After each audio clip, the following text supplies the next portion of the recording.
They're coming. Will you be ready? So, g'day, eh? Welcome back to Bingecraft. That last episode ended with a bang. That was quite exciting. Our goals for this episode is to repair these the broken parts of the city and to make it safe so that other bad things can't happen. All right, and maybe improve the city a bit. As I got some cool ideas. The zombie spawner will have to wait till the next episode because that's not necessary yet. And yeah, I have planned to make it into a drown farm, but that's like episode 3 or 4 or something like that. So let's get on with rebuilding the city. Yeah, we rebuilt this city. We rebuilt this city with planks, cobblestone, and dirt. You can't forget the dirt. Dirt is so important, especially for filling creeper holes. Creeper holes, so annoying. It was annoying in the PS3 version, still super annoying. But at least I filled the creeper holes properly. Cobblestone, and then top layer, dirt. Alrighty then, now that the creeper hole is finished, it's time to start working on the security of the village. And I decided to go with a nice simple wall. Started at the seaside, built nice straight lines, tried to keep a bit of distance from the houses so that the spawning mechanics would all work out good, that the villagers would spawn inside the wall and the baddies would most likely spawn outside the wall. Especially when I light it all up, that will help immense. And basically just to keep things less stressful. Because during the day when there's surprises like that one creeper that surprised me in the last episode, I want to prevent that. And I'm looking forward to it. Just about here, I discovered I could walk along the wall while building it. And that was fun. It was like being a circus artist and doing a little trick while building. I'm back at my base because I ran out of wall. The project I had in mind was a bit bigger than I had intended. So I came back here to mine some more deep slate, but my tools need repairing. I need to build some new ones. So I was going to do that, but I don't have any wood. So I'm going to go for a wander, find a forest, and come back with a whole bunch of wood. One of my favorite things to do in Minecraft is just go for a wander and discover. It's so exciting just seeing what kind of biomes you discover and all of the different little things. In the direction that I decided to go wandering, I didn't find a forest, but I did find a neighboring town here. So I systematically went in each of the houses and there was a few chests, but nothing remarkable that I found. I did find a blast furnace and a brewing stand. They came home with me so I could give some villagers some new jobs and start some trading deals. And of course, these big piles of hay, they had to come home with me as well because I haven't made a farm yet and I'm not intending to do that soon. And having a good source of food keeps everything relaxed because if I run out of food, I starve and I die. And in hardcore, that's like forbidden. So food is important. Under and around this town, just like the town that I spawned at, there's these big gaping holes. And I wonder if it's from seismic activity or if just someone pissed off the gods.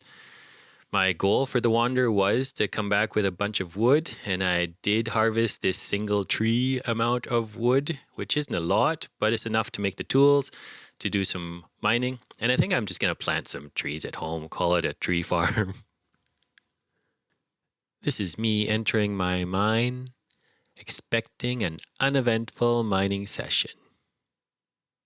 And then this happened.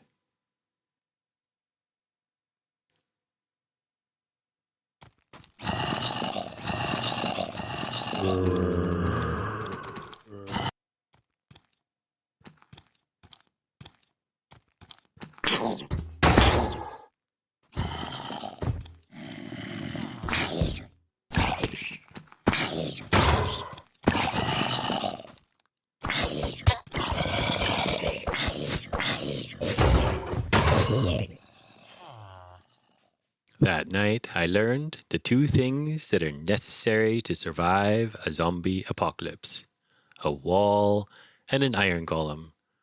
But best is just to do what Librarian Reed here is doing and just stay in bed. Avoid the entire situation. Now, if you'll excuse me, I have a funeral to attend to. This is so uncivilized. You guys must be dying to meet me. And let me guess, you forgot to put on sunscreen. The party is really starting to heat up now. Where did I put my pea shooter? I should have planted some potatoes. Hey, are you guys speaking Latin? Because that's a dead language. Do you mind if I cut in? Good, bad. I'm the guy with the axe. Are you thirsty? Can I give you some punch? Nice lederhose. Just wait a second, I have to reload. Do you mind if I ask you a question? Will you die already? I know you have experience with it. What doesn't kill you gives you experience. And rotten flesh. Okay, so now that we survived the zombie apocalypse, it is time to finish the wall. But first, another episode of Cooking with Binge. All right. So today we have, we're not going to cook a bread. That's what we did in the last episode. Instead, what we're going to do is we're going to show you how to make a wall. Now first, very important, and the wall is not made like this, because then you get this, and it is not what you want. What you want is another row like this, and then you get exactly what you want. Okay? And now, so now that you know how to do this, you can take this, and then you shift click, and then you get lots and lots of wall. All right. Everything is clear? All right. Everybody's been watching? You will be taking notes? Yes? Yes? Yeah, there will be a quiz on Monday. All right. Seems like the villagers really enjoy my cooking episodes. All right. So it's time to get walling. Making a wall to turn into Wall-E. No. Okay. So as I was walking through the village to get back to where I left off building the wall, I was reminded of how broken this seed really is. Like there's big gaping holes and it's a bit of an obstacle course to walk through the village. So now that the wall is proving to be a good fix against hostile mobs, it's time to fill those holes and start making it feel more safe. Give it a nice homely feeling. After I finished the wall here, I went back along the wall, along the north side of the village where the zombie apocalypse happened, and I planted a bunch of trees. So you can call it a tree farm. I'll call it a windbreak to protect ourselves from the bitter, cold northern wind. And then as night fell, I started scattering torches around to light the place up. And it was the first night that was relaxed. There was no rush of getting into bed or hiding in a mine. And it really started to feel like home, like this village, was the place where I could relax. Until, of course, I heard the cries for help. And I knew I had to rush to their aid. My spidey senses were correct. It was an emergency situation. Carl, the cartographer, and his companion had fallen down the sinkhole and were stuck on a perch. Quickly thinking, I dug a way to safety.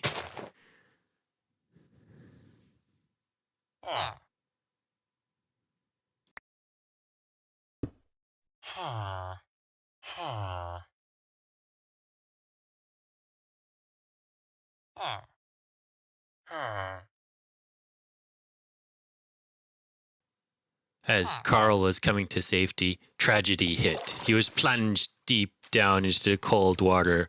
Quickly thinking, I tunneled down to his rescue. Remembering my lifesavers, the course, not the candy, I first brought myself to safety and then thought about a plan how to save Carl. Luckily, I had an entire stack of cobblestones, so I built a platform under his feet and slowly built a staircase out of this peril situation.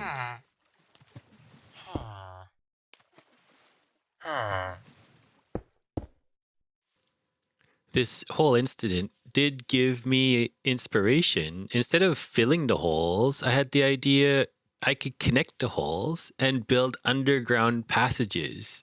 And that would be really cool. It'd be like a secret base and like a second city under the city. Sort of like this one town in the middle of Australia, Cooper Pedy. But instead of calling it Cooper Pedy, I'd call it Pooper Kedy.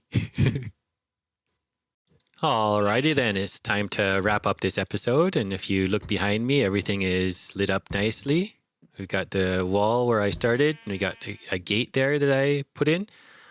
The row of trees here is coming along good. And I've also learned that if you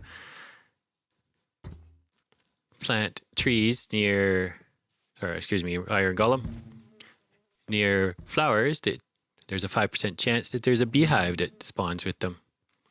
So I still have the problem that iron golems and villages spawn outside the wall here. I'll fix that eventually. There's still a few holes that I still need to fill or like to cover. And it's feeling so much safer. Like I wouldn't have walked around here at night a couple days ago. And there's another thing I'd like to show you before leaving you in this episode, and that is just down here. So I've already started some of the excavation. So along here, along where this path is a tunnel. So look at that beautiful sunrise. And then down here, we've got the tunnel. Got yet another iron golem. And what I've started doing is excavating underneath the houses, and I'm going to build a second house under here. This one's really cool because it's on an overhang, and I'm going to take all this out and put in glass. And it's starting to be really fun. Like there's lots of underground passages where Carl, the cartographer, fell in. This is where, is that him? No, that's his companion. There he is. Hey, Carl, how's it going? That's their secret makeout area. Yeah, don't tell anyone.